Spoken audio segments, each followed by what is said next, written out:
Dragi prijatelji, večeras ćemo na vaš zahtev obraditi jednu čudnu priču koja po meni je više morbidna nego čudna i desila se u Lazarevcu.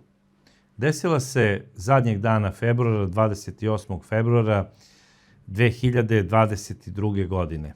Naime, jedna devojčica je oko 17 časova zazvonila na vrata komšijskog stana, ušla je unutra, donela je neko pismo i rekla je: naša mama je otišla na onaj svet, oduzela je sebi život i ovo je njeno oproštajno pismo. Poslala me je da vam predam ovo pismo i da vam kažem da pozovete policiju. Čovek koji je u tom trenutku imao i gosta, bio je zabezeknut, nazvao ga je imenom, rekao je: Mile, molim te, batali svaku priču, idi tamo do komšijskog stana, vidi o čemu se radi, možda ovo dete, kao i svako dete, ponekad ima tako neke svoje fantazije. Čovek je rekao detetu tu da sedne kod ovog svog prijatelja, sipao mu je čašu soka, a on je otišao do komšijskog stana koji je odmah bio preko puta i koji je bio otlučan.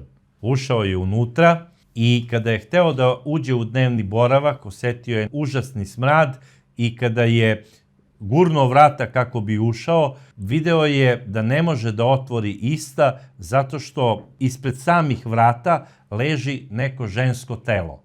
Odmah se okrenuo, vratio se u svoj stan i svojim mobilnim telefonom zove policiju i hitnu pomoć. I policija je stigla na naznačenu adresu, ušli su u taj stan, našli su jednu ženu koja je obilno krvarila i imala je peškir koji je stavila oko vrata. Davala je znake života, odmah su je stavili na nosila i prevezli za bolnicu u Lazarevcu, a odatle je hitno upućena za urgentni centar Beograd. Međutim, kada je policija počela da radi uviđaj, usledio je šok. U dnevnoj sobi, na kauču, policija pronalazi beživotno telo jednog muškarca koje je bilo u fazi raspadanja. Odmah su pozvali uviđajne ekipe, počeo je da se radi uviđaj, došla je čitava ekipa specijalista i stručnjaka iz Beograda, pošto Lazarevac pripada Beogradu, i počinje da radi kako bi se ustanovilo o kome se zapravo radi i šta se zapravo desilo u tom stanu. Ustanovili su da je telo koje se nalazi na kauču telo Siniše S, koji je zapravo suprug one iste gospođe koja je bila povređena i koja je prebačena za bolnicu u Lazarevcu.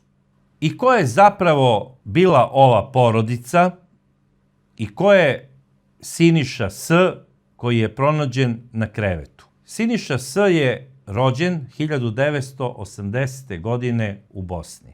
On je tamo živeo 14 godina. Živeo je sve do 1994. godine, kada je njegov otac odlučio da se presele iz Bosne za Lazarevac.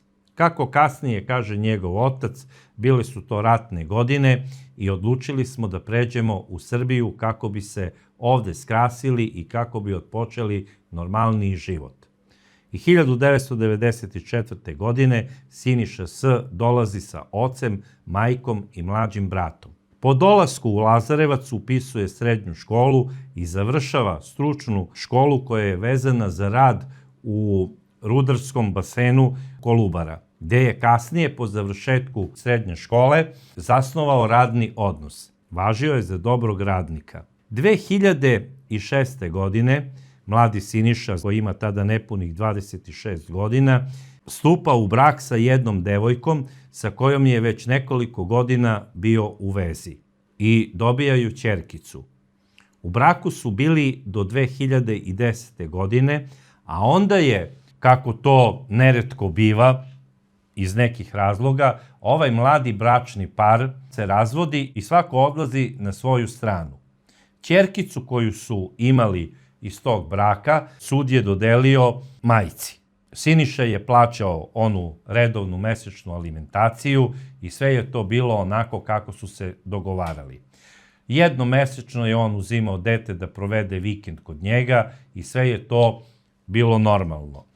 2010. godine, kada se razveo, Siniša je upoznao jednu mladu, lepu ženu, koja je bila udovica i živela je tu u jednom okolnom selu u blizini Lazarevca. Inače, ona je rođena 1978. godine u Stepojevcu i tamo je živela do 1988. godine sa svojim roditeljima, kada su i njeni roditelji iz njima znanih razloga odlučili da se razvedu.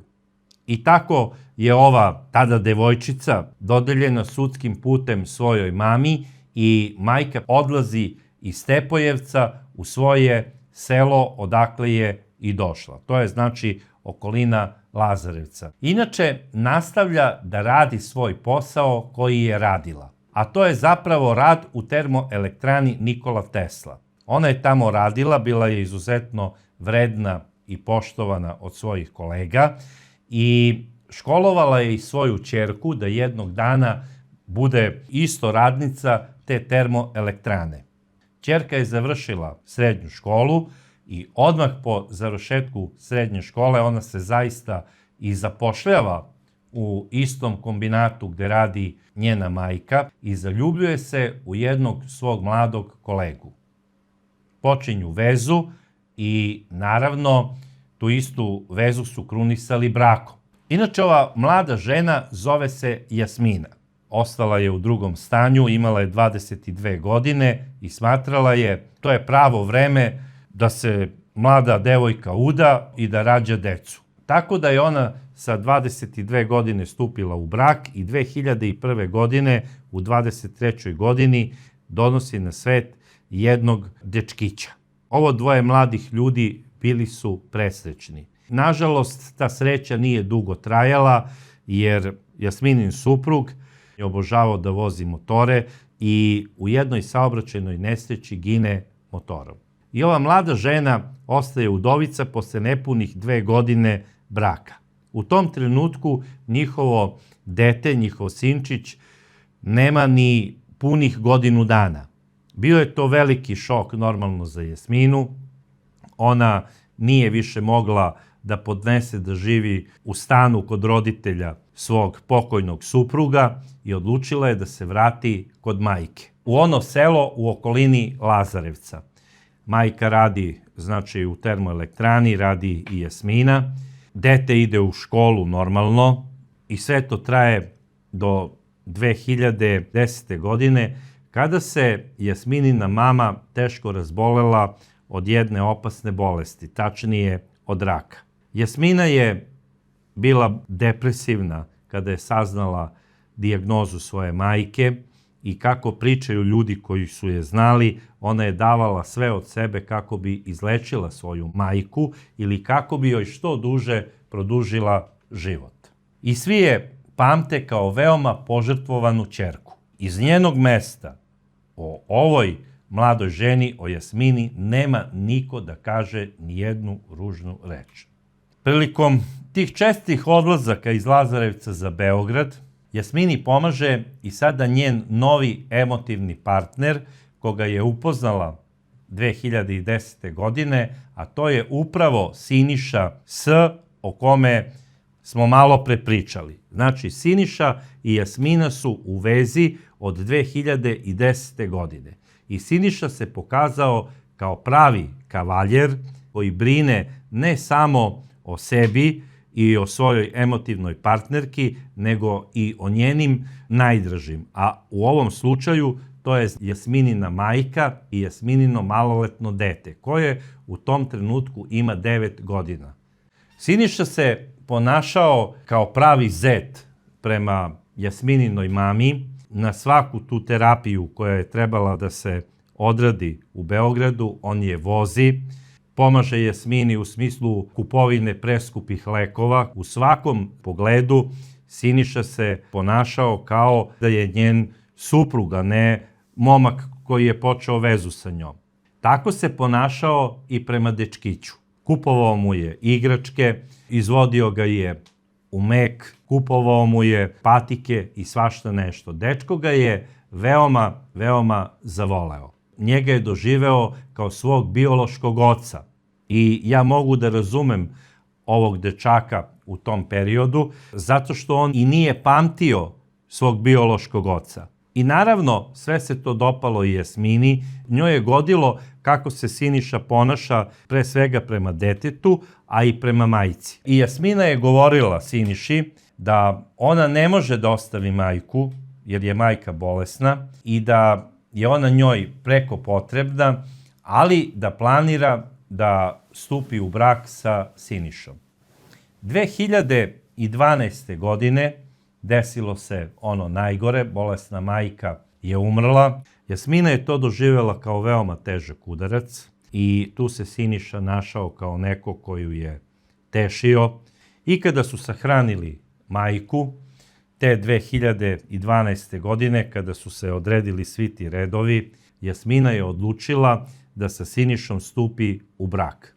Na Sinišin predlog, te 2012. godine, oni prelaze kod njegovih u Lazarevcu. A posle 2 godine odlaze privatno da stanuju, jer Siniša je odlučio, pošto je Jasmina ostala u drugom stanju, da je najbolje da iznajme neki dobar stan u centru grada, jer kako kaže, imat ćemo sada veću porodicu i trebamo da budemo samostalni. Te 2014. godine dobijaju prvo dete, to je bila devojčica, a posle godinu dana Jasmina je, hvala Bogu, ponovo zatrudnela, dobijaju i sina, da bi 2 godine posle toga dobili još jedno dete. Tako da su oni imali 3 zajedničke dece, 2 devojčice i 1 dečaka. S tim da moram da napomenem da je Jasminin sin iz prvog braka živeo sa njima u stanu. Sve vreme dok je išao u srednju školu, on je živeo sa svojim očuhom, sa majkom, sa bratom i sa sestricama. I svi koji su gledali sa strane ovaj par, govorili su kako su beskrajno srećni i kako su komšije govorile, nikada nismo čuli da se ovo 2 mladih ljudi svađa, samo se čula vesela graja dečice iz stana, ponekada normalno i plač nekog deteta, ali to je sve nešto što je normalno. I moram da kažem da se Siniša baš ponašao kao pravi otac prema svom pastorku. Njega je doživeo kao svoje dete, govorio mu je: sine, ti ne samo da mora da završiš srednju školu i da počneš da radiš pri rudniku kao ja, to ti ne gine ako nisi za neku visoku školu, ali ono što ja vidim, ti si jako inteligentno dete i moj ti je savjet da upišeš fakultet u Beogradu. I ovaj mladić, uz podršku svoga očuha i majke, upisuje i fakultet. To je pohvalno i svi ljudi iz komšiluka su govorili: ovako treba da se ponaša svaki pravi muškarac kada reši da oženi neku ženu sa detetom. To je pravi otac. Ne očuh, nego otac. Lepo sam rekao, jer otac nije samo biološka priča. Otac je misija. A Siniša se ponašao kao pravi otac koji ispunjava misiju jednog roditelja i da uputi na pravi put dete. Naravno, on je sve najbolje mislio i svojoj deci, pre svega ćerkici iz prvog braka, a naravno imao je velike planove i za dečicu koju je dobio sa Jasminom. Vreme je prolazilo, najstarija devojčica polazi u školu i sin koji je od 8 godina prvo polazi u školicu, pa u školu i sve to tako biva. Najmlađe dete ima svega 6 godina.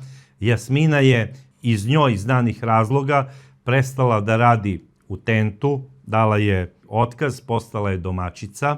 Mada, kako pišu novine, pre svega Novosti, Blic i Kurir, kako kažu neki ljudi iz Lazarevca koji su je znali, oni kažu da je Jasmina imala neke probleme sa nedozvoljenim supstancama i da je ona i zbog toga bila nekoliko puta na lečenju u Drajzerovoj i da je to glavni razlog zašto je ona dala otkaz na poslu. To je neproverena priča, ali tako pišu novine. Ja lično ne mogu da poverujem da majka maloletne dece može da bude konzument nedozvoljenih supstancija, ali i to se dešava. Kako su govorili za Sinišu da je pravi domaćin i da je veoma brižni otac, čudi me da je on to dozvolio svojoj supruzi, ali Siniša je najverovatnije i bio protiv svega toga ako je to tačno i ako je Jasmina zaista bila na lečenju u Drajzerovoj bolnici, to je Siniša morao da zna. Mada, po izjavama njegovih roditelja koje sam čitao, nigde se ne spominje da je njihova bivša snaja konzumirala neke nedozvoljene supstance. Tako da ove informacije sve uzimam sa nekom dozom velike rezerve. Da je ona od malih nogu bila sa takvim društvom, to bi već mogao i da razumem. Ali onda sigurno ne bi postala Sinišina supruga. Sinišu, kažu njegove komšije, znaju kao veoma poštenog i časnog. Nikada ga niko nije video u kafani, recimo da je ušao i da se napio. Znao je da svrati sa društvom nekada do neke kafane, znao je nekada i da zapeva neku dobru pesmu kada je neka proslava, imao je, kažu, lep glas, što mi ne čudi, s obzirom da je iz Bosne, svi znamo da maltene svi Bosanci lepo pevaju, tako da koliko ja poznajem tako te ljude koji su došli iz Bosne, boga mi 99% su svi onako talentovani za pevanje. Siniša je i dobar majstor tamo u radnoj organizaciji, ali se razume i oko popravke automobila. Tako da ga nekada komšije, kako kažu, kad imamo neki problem, neki manji kvar, pozovemo, on dođe, to popravi i naravno komšije su to cenile, poštovale i svi su ga onako na neki posebni način voleli. Siniša je posebno insistirao kod Jasmine kada za nedeljni ručak dođe pastorak iz Beograda da se pripremi neki dobar nedeljni ručak. I kako govore Jasminine poznanice i prijateljice, kod Jasmine je počela da se pojavljuje jedna specifična vrsta ljubomore. Kada bi se dešavali ti nedeljni ručkovi i kada bi dolazio njen sin iz Beograda koji je studirao i kada bi u toku ručka ona videla kako njen sin razgovara sa Sinišom, kako ga zove tata, kako se smeju, njoj bi se nešto steglo oko srca. Prosto nije nekako mogla da veruje da njen sin više voli svoga očuha od nje. Tu nije Jasmina bila u pravu, njen sin je voleo i nju, mnogo više možda nego Sinišu, ali je on Sinišu doživljavao na poseban način. On je dete koje ne pamti svog biološkog oca i kada se sada pojavio jedan dobri Siniša, koji je prema njemu bio jako, jako dobar, on je njega obožavao. To nije istina da on sada nije voleo svoju majku, ali je smatrao da eto ima i neku obavezu da malo više pažnje posveti svom očuhu nego mami. Dečko je valjda bio ubeđen da njegova majka zna da on nju voli.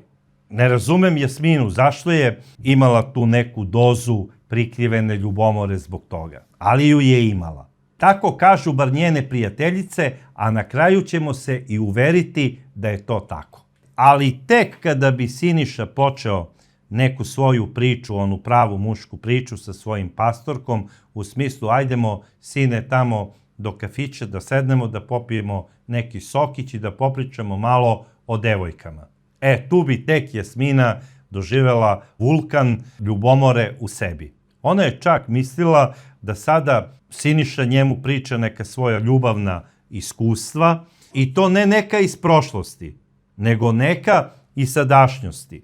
I mislila je da svaka žena koja radi u rudarskom kombinatu Kolubara da je u vezi sa njenim Sinišom, što apsolutno nije bilo tačno. Jer svi koji su znali Sinišu govorili su da on apsolutno nije bio nikakav švaler, da ga je interesovala porodica i da je bio posvećen porodici. I da je maštao o tome da kada stekne uslove za kredit, da podigne kredit kako bi počeo na jednom placu koji je kupio da zida kuću. Svaki dinar bi štedeo kako bi imao za porodicu, na kraju krajeva davao je i svom pastorku novac za školovanje u Beogradu, to nije jeftina priča, to je itekako skupa priča i ne vidim ni jedan promil razloga Jasminine ljubomore na Sinišino ponašanje u vezi svog pastorka i uopšte u familiji. I sada, šta je Jasmina počela da vrti u svojoj glavi? To je jedna već podvrsta paranoje. Ona je počela da vrti u svom mozgu da je Siniša švaler.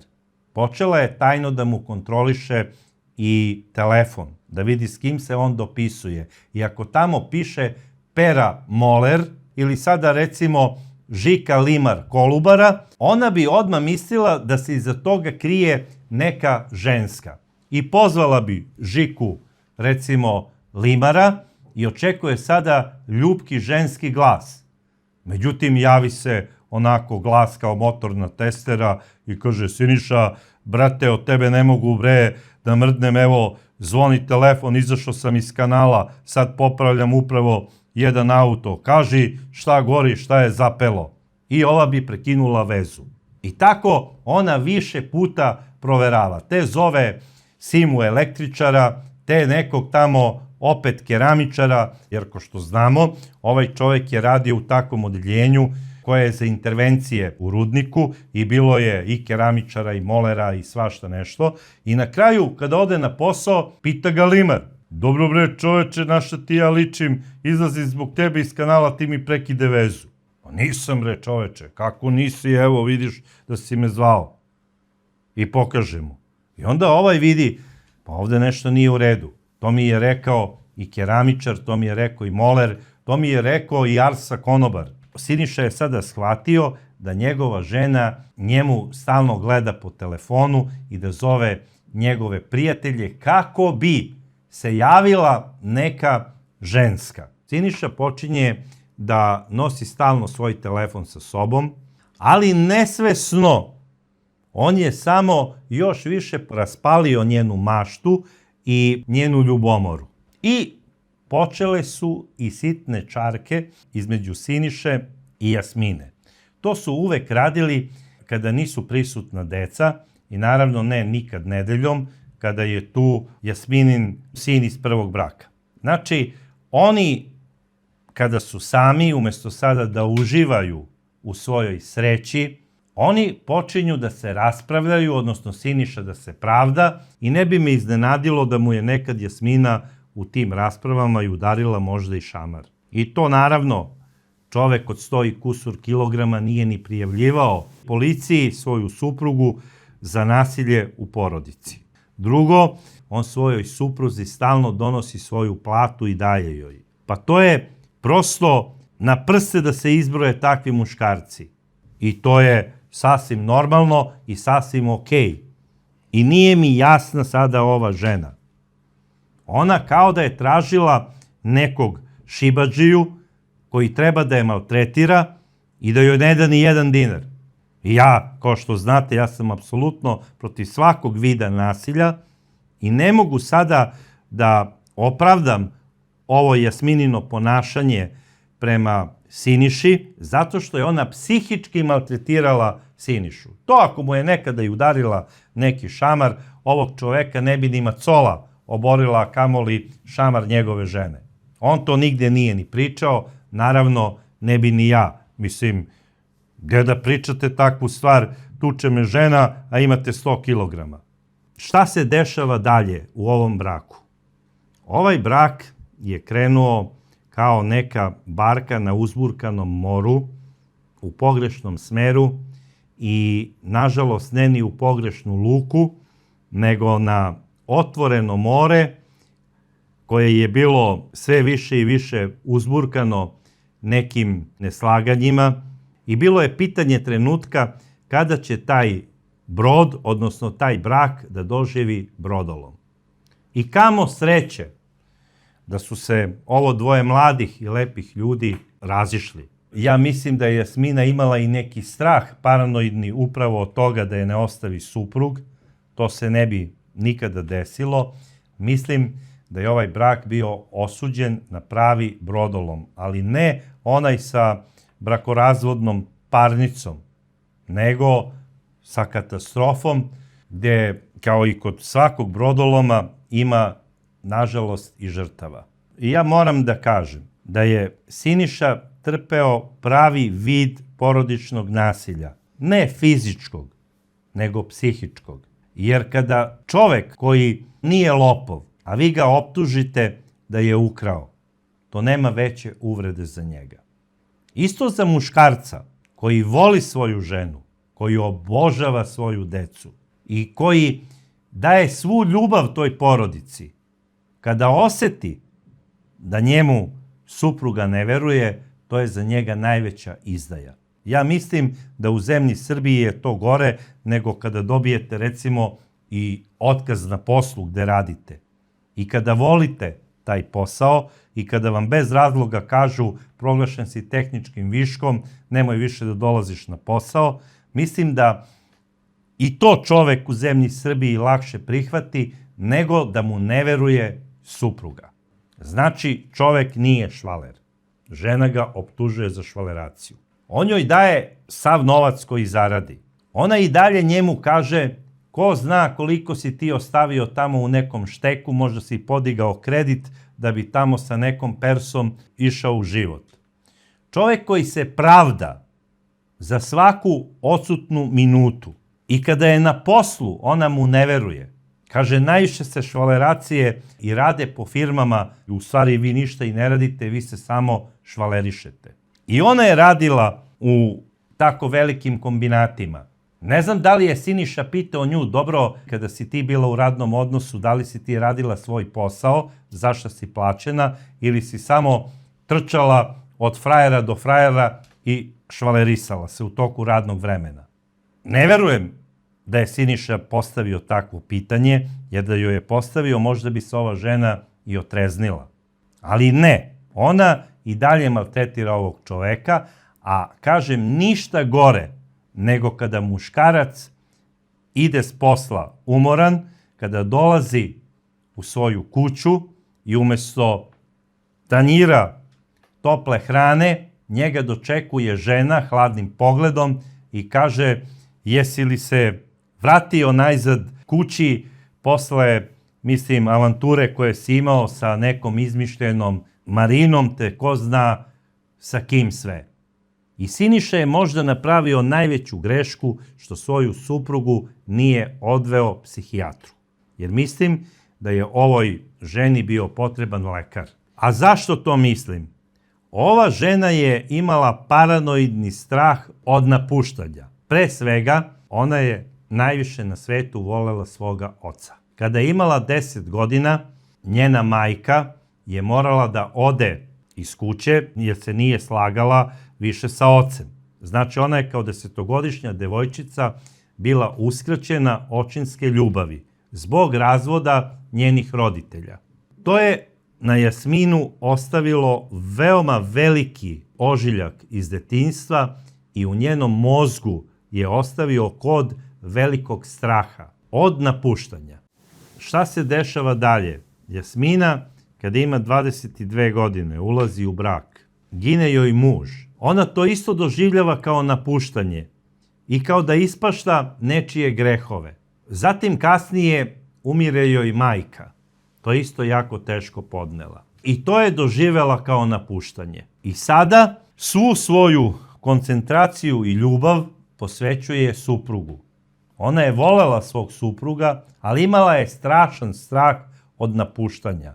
I mislim da je taj strah prerastao u paranoju. I njoj je itekako bio potreban lekar i savet psihijatra. Međutim, u zemlji Srbiji je sve dozvoljeno, ali da priznate da vam je potreban psihijatar, to nikako. Ja ne znam zašto je to tako. I onaj kome je stvarno potreban, on i nekada možda i ne zna da mu je psihijatar potreban. Ali onaj ko živi s njim treba da to uvidi i da kaže, dušo, idemo kod lekara ti i ja zajedno. Idemo da ja ispričam svoje probleme, a ti da ispričaš svoje probleme. Možda smo oboje ludi, ali ajde da rešimo te probleme.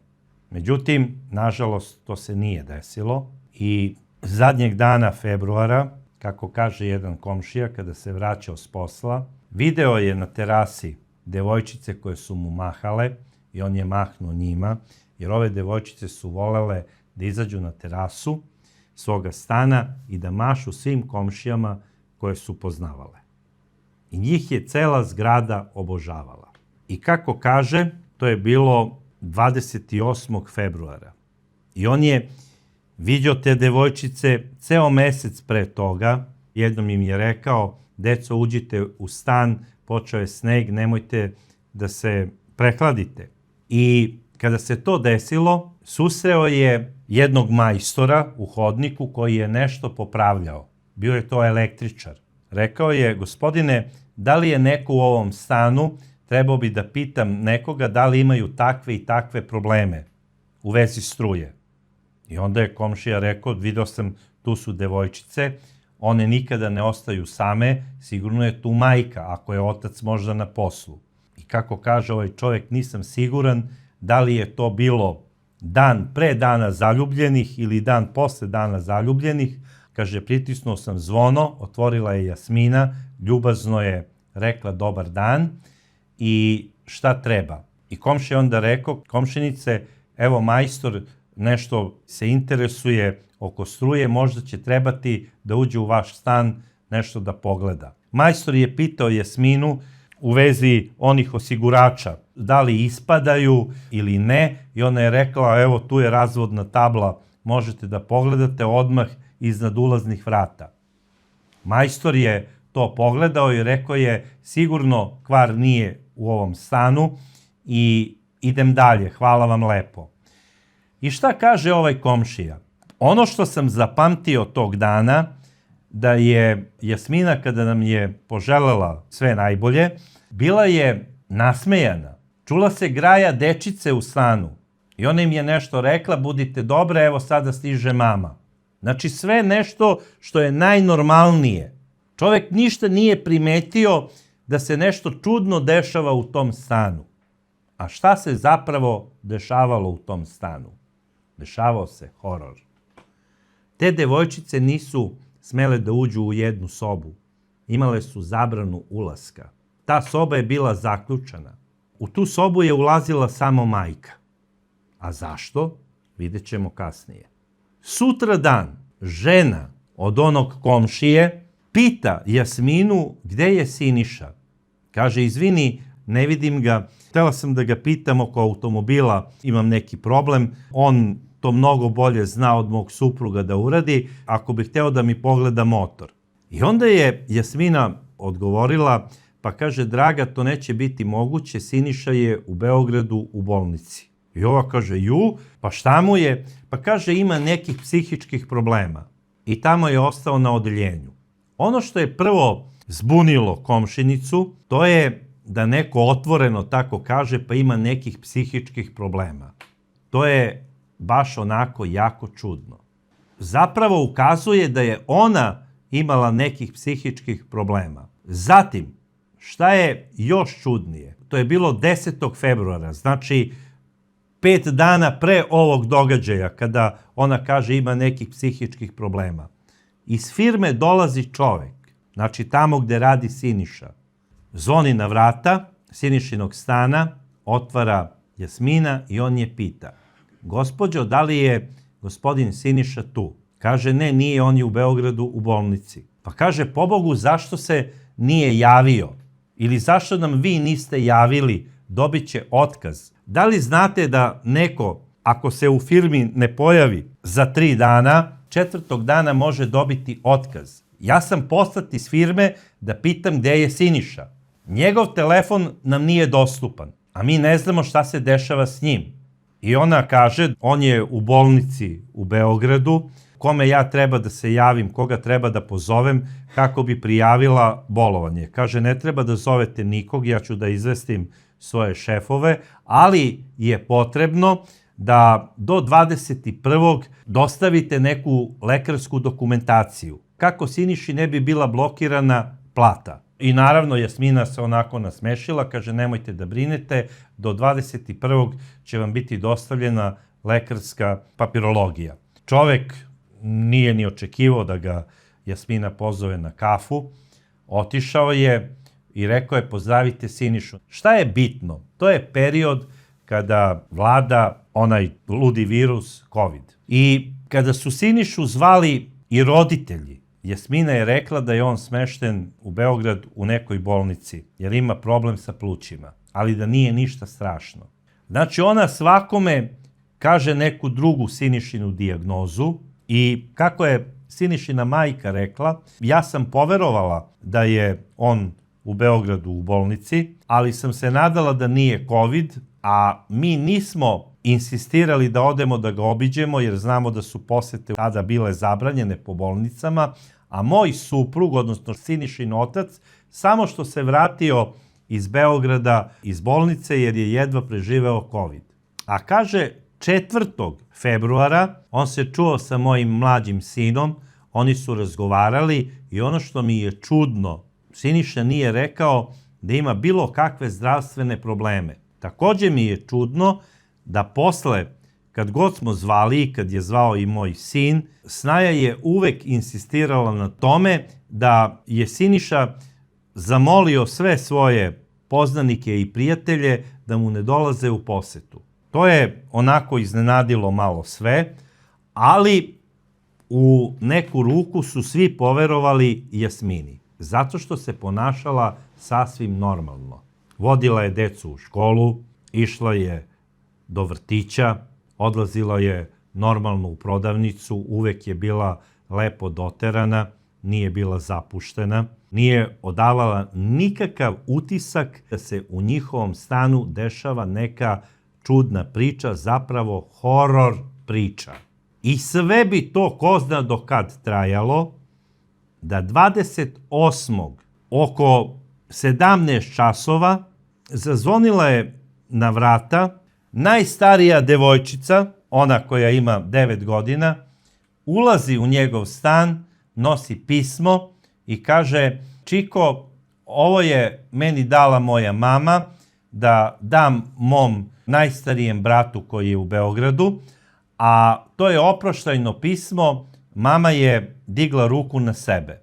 I bila je sva uplašena i bleda. I kada je komšija ušao i kada je video da ne može da otvori vrata zato što komšinica leži tu pored samih vrata, on je pozvao policiju i hitnu pomoć.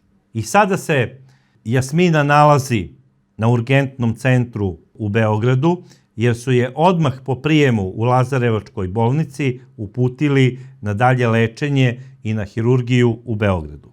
A telo koje je pronađeno na krevetu bilo je zapravo telo Siniše, koji je ubijen od strane svoje supruge Jasmine još 4. februara. I 24 dana ova žena ga je držala zaključanog u sobi gde se desilo to ubistvo. Ona ga je ubila, kako je kasnije obdukcija utvrdila, sa 15 uboda nožem u predelu grudi. A onda ga je skinula, umotala ga je u najlon, da bi preko njega stavila gomilu ćebadi, stavila je jedan jorgan i žensku jaknu.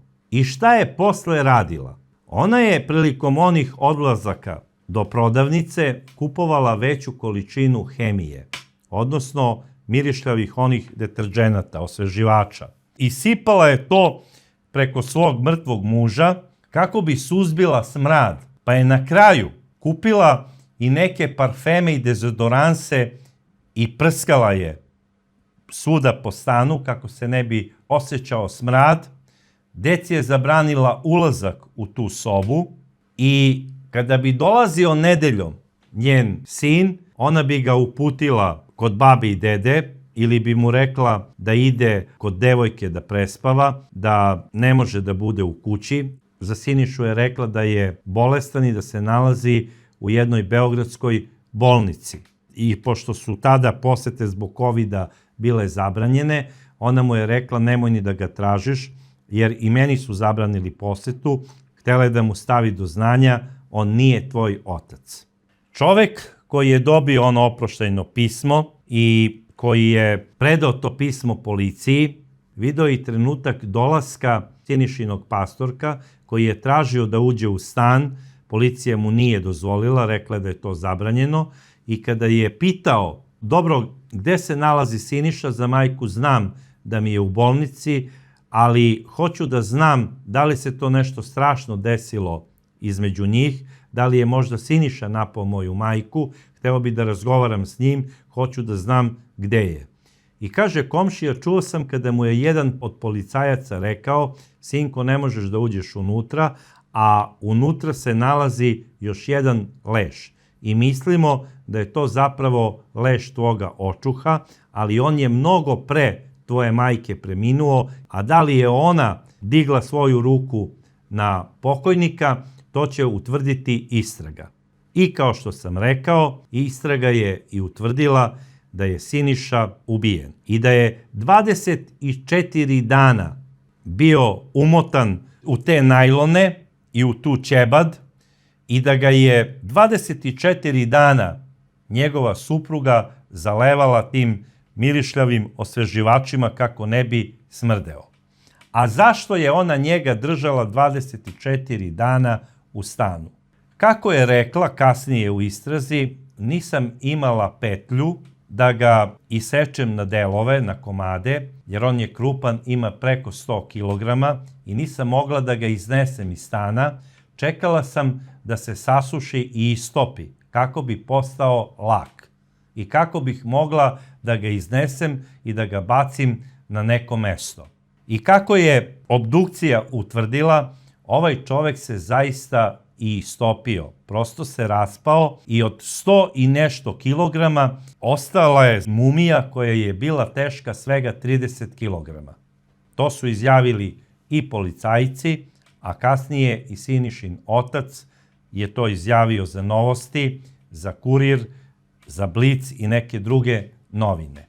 Zamislite, ova žena je držala svoga muža u stanu kako bi se pretvorio u mumiju. I posle 24 dana, valjda nije više mogla da izdrži pitanja svoje dece, odnosno devojčica i dečaka, gde je tata pa gde je tata, lagala je i svog sina iz prvog braka gde je njegov očuh, lagala je sve, više to nije mogla da izdrži i napisala je oproštajno pismo u kome se obraća i svom sinu i kaže, dragi sine, ja znam da ćeš me posle ovoga strašno mrzeti, jer znam da si Sinišu više voleo nego mene i da će ti ovo teško pasti. Ali majka je ovo jednostavno morala da uradi. Ono što tražim od tebe, to je da prodaš sve stvari iz stana i da isfinansiraš moju sahranu pored Siniše. Njega će sigurno sahraniti njegovi roditelji i oni neće hteti da sahrane mene, to je sigurno, ali molim te, insistiraj, hoću da počivam pored voljenog muža. Zamislite, traži od svog sina da joj oprosti ono što je uradila i traži da je on sahrani pored voljenog muža. I još kaže, Sinišini roditelji tebe doživljavaju kao svog unuka. Oni će tebi dopustiti da ti mene sahraniš pored Siniše. Sinišina majka je to izjavila i u novinama, da je ona zaista pastorka svoga sina doživljavala kao svog unuka. Ne samo ona, nego i njen suprug, a i njihov sin. Svi su ga doživljavali kao svoje dete. I kaže, ne znam šta je ovo trebalo mojoj snaji, jer mi smo je beskrajno voleli. Ne znam šta smo zaslužili da nas ovako strašno kazni i da o nama sada pišu na ovaj način sve novine u Srbiji i u regionu. I svi su bili u šoku. Sve komšije nisu mogli da poveruju da su oni mesec dana prolazili pored vrata i pored stana svog omiljenog komšije, a da je ovaj unutra nedeljama bio mrtav i koji se faktički pretvorio u mumiju. I sada kako je tačno izgledao Siniša, da ne bi unosio dodatni nemir vama kao gledaocima, neću opisivati. Ali možete samo da zamislite. Šta se dešava sa Jasminom? Jasmina je preživela svoj pokušaj odlaska sa ovog sveta, oporavila se i počelo joj je suđenje. I suđenje je trajalo 3 godine po članu 114, odnosno teško ubistvo, gde je najmanja kazna 10 godina, a najveća može biti i doživotni zatvor. I tužilaštvo je za Jasminu tražilo kaznu doživotnog zatvora, međutim sudije se nisu složile sa tim i posle 3 godine suđenja Jasmina je prvostepeno osuđena pred Višim sudom za teško ubistvo na 13 godina zatvora. I Jasminina odbrana, a i tužilaštvo su uložili žalbu. I na posledku je od strane Apelacionog suda u Beogradu pravosnažno osuđena na 10 godina zatvora. Znači, po članu za koji je suđena dobila je najmanju zatvorsku kaznu. I Jasmina S. se sada nalazi na izdržavanju zatvorske kazne u KPZ-u Požarevac. U vezi ovog slučaja ja mogu samo da kažem da je Sinišu, a i njegovu suprugu, ubila na neki način ljubomora. Ona je doduše pokušala da digne ruku na sebe i to je uradila, ali je preživela. I ono što je najstrašnije, to je što je pre svega ubila svoga supruga, a svoju decu je ostavila siročićima. I oni se sada nalaze u hraniteljskim porodicama. Sin student studira. Ćerka iz prvog braka Sinišina je kod svoje majke. Ali ovo 3 maloletne dece, oni su u hraniteljskoj porodici. Po insistiranju suda i socijalne službe, oni su smešteni zajedno u jednu porodicu i roditelji od Siniše svakog meseca idu da ih uzmu kako bi jedan vikend u mesecu proveli kod njih. Ne znam šta više reći, osim da je ovoj ženi zaista bio potreban psihijatar. I ne bi me iznenadilo da je suđenje imalo i sasvim drugi ishod, odnosno da je presuda glasila lečenje do izlečenja. Međutim, od strane lekarske komisije Jasmina S. je proglašena uračunljivom i da je planski isplanirala ubistvo svog supruga na veoma surov način. Ljubomora je jako opasna stvar i ako želite da sačuvate svoje najvoljenije i svoj brak i svoj razum na kraju krajeva, čim primetite mali nagoveštaj ljubomore, lupite sebi šamar, uštinite se i dozovite se pameti, jer u protivnom možete uništiti i svoj život i tuđi život, a i život čitave porodice. Nekom svojom glupošću, kao što je ova, nanosite trajne traume onima koji su vam najdraži, a to su roditelji i pre svega deca. I oni ne zaslužuju da dožive nešto tako zbog nekog vašeg umišljenog osjećanja.